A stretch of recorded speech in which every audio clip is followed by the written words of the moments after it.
Halo teman tante semua, kali ini tante akan membahas sebuah film Turki yang terinspirasi dari kisah nyata. Seorang wanita bernama Asnur mengirimkan santet kepada Nisa, istri sepupunya, karena ingin merebut suaminya. Demi cinta, jadi pelakor dan bermain dukun pun sanggup dilakukan. Tapi, akankah santet itu berhasil? Yuk saksikan bersama alur cerita film ini. Sebelumnya, jangan lupa subscribe dan di-like ya video tante. Terima kasih. Tampak seorang wanita bernama Asnur berada di rumah seorang dukun ditemani oleh temannya. Setelah menunggu beberapa saat, seorang wanita tua menghampiri mereka dan membawa menemui si dukun. Asnur mengatakan maksud kedatangannya adalah ingin tahu apakah Kudret sepupunya akan menikahinya. Si dukun merapal mantra dan tiba-tiba wajah teman Asnur berubah sambil berkata, bila Asnur menikahi Kudret, mereka tidak akan punya anak dan 12 tahun kemudian kita diperlihatkan pertengkaran antara Asnur dan Kudret. Asnur meminta pertanggungjawaban Kudret atas kehamilannya, namun Kudret tidak mau dan menyuruh Asnur menggugurkannya. Karena Asnur terus memaksa, Kudret menamparnya sehingga Asnur terjatuh dan pendarahan. Sementara itu di rumah sakit, Kudret memberi kabar pada Asnur kalau dia sudah keguguran dan meminta agar Asnur jangan menghubunginya lagi. Asnur memohon agar Kudret tidak meninggalkannya, namun Kudret mengancam akan memberitahu kelakuannya pada ayahnya jika Asnur terus mengganggunya. Asnur pun hanya bisa menangis. Malamnya, tiba-tiba Caida membangunkan Kudret yang sedang tidur sambil membawa 2 bola mata penuh darah dan meminta Kudret memasangkan di matanya. Kudret langsung terbangun dengan kaget, untung saja itu hanya mimpi.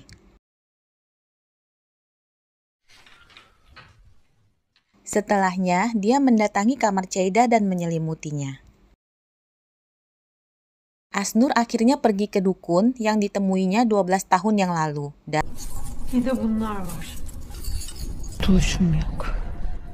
persiapan ritual pun dilakukan. Si dukun membelah perut seekor babi dan mengeluarkan ususnya. Dia juga mengambil tulang kaki dari mayat yang baru saja dikubur.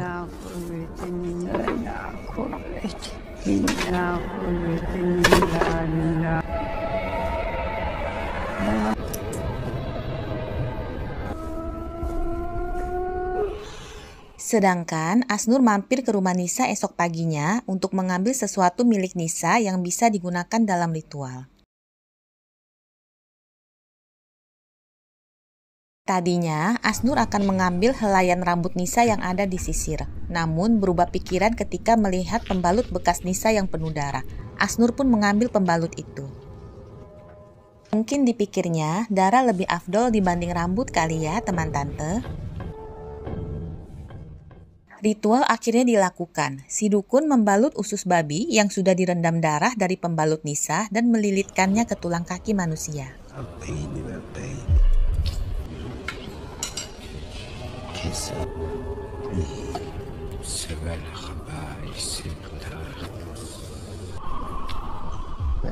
Mencelupkan foto Nisa di darah babi, merobeknya menjadi beberapa bagian dan menyuruh pelayannya untuk mencampurnya dengan sekepal makanan anjing selama 5 malam. Lalu si dukun pun merapal mantranya.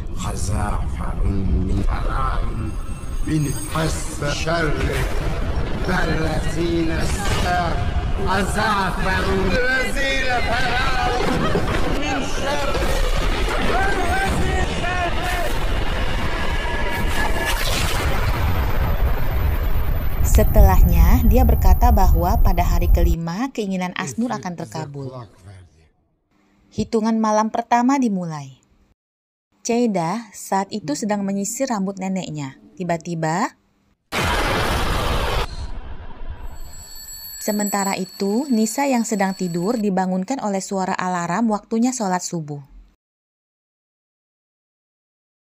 Nisa pun sholat dengan khusyuk. Tiba-tiba,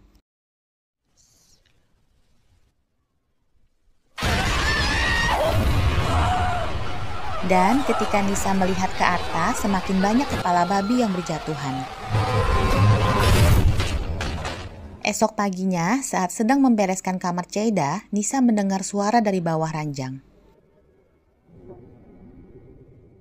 Ketika dilihat, ternyata ada boneka kesayangan Cheida. Nisa memperhatikan boneka itu dan tiba-tiba dia pun menggunting rambut boneka itu dan terus memakannya meskipun hampir tersedak, sampai akhirnya dia tersungkur dan menangis di pojok ruangan.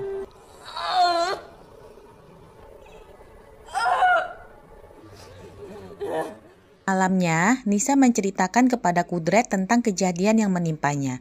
Tapi Kudret malah memarahinya dan bilang itu karena Nisa terlalu percaya tahayul sehingga berhayal yang aneh-aneh. Karena kesal, Kudret pergi keluar dan ternyata Asnur mengintip di depan rumah.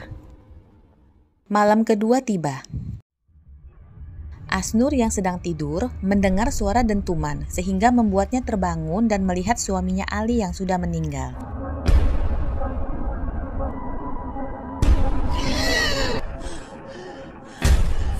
Ali bilang kalau dia mati bunuh diri karena Asnur tidak mencintainya dan hanya mencintai Kudret. Tepat pada saat ibu mertuanya yang stroke tiba-tiba bangun dan menyiramkan air panas ke tubuhnya.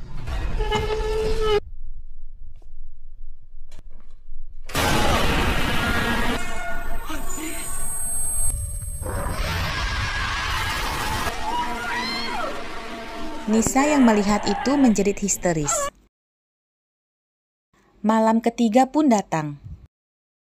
Kudret yang saat itu ingin masuk rumah mendadak tidak bisa membuka pintunya dan katakan bahwa Kudretlah penyebab matanya tidak bisa melihat. Kudret perlahan menaiki tangga dan melihat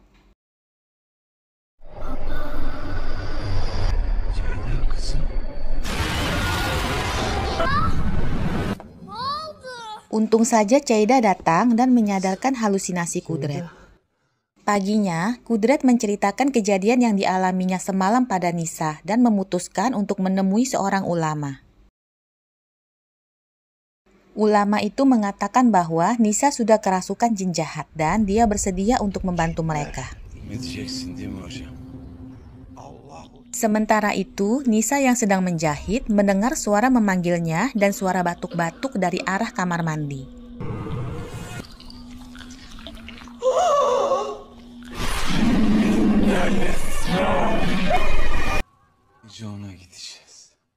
Akhirnya, tiba malam keempat.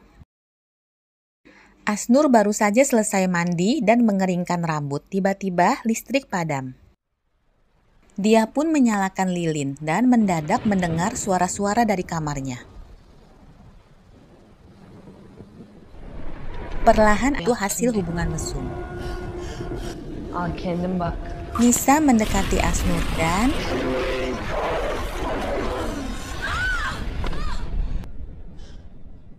keesokannya Asnur menghubungi si dukun untuk bertanya mengapa dia diganggu jin. Si dukun mengatakan mantra itu hanya akan membunuh Nisa dan semua yang terkait hubungan darah dengannya, dan Asnur tidak usah khawatir. Saat itu ternyata ibu mertuanya menguping dan mendengar semuanya.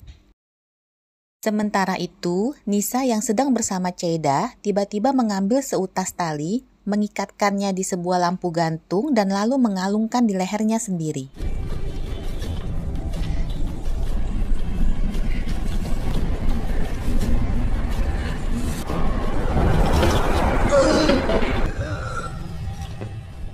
Untung saja Kudret datang tepat waktu dan menolong Nisa.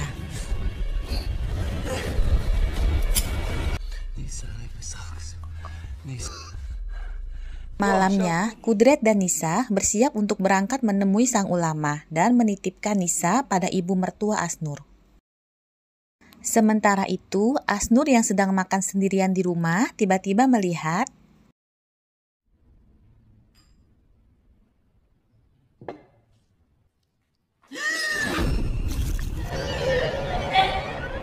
Asnur pun memuntahkan banyak lintah yang masih hidup. Malam kelima pun tiba. Kudret mengatakan kepada sang ulama bahwa ibu mertua Asnur mendengar percakapan Asnur dengan seorang dukun untuk menyantet Nisa. Sang ulama pun bersiap untuk meruqyah Nisa.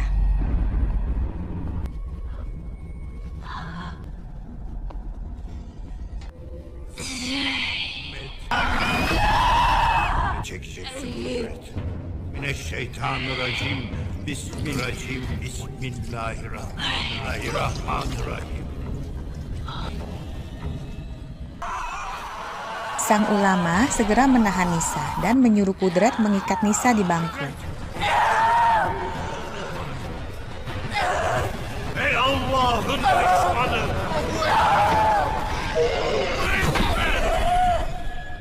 Kudret yang marah karena Nisa dipukul sampai pingsan mencekik sang ulama.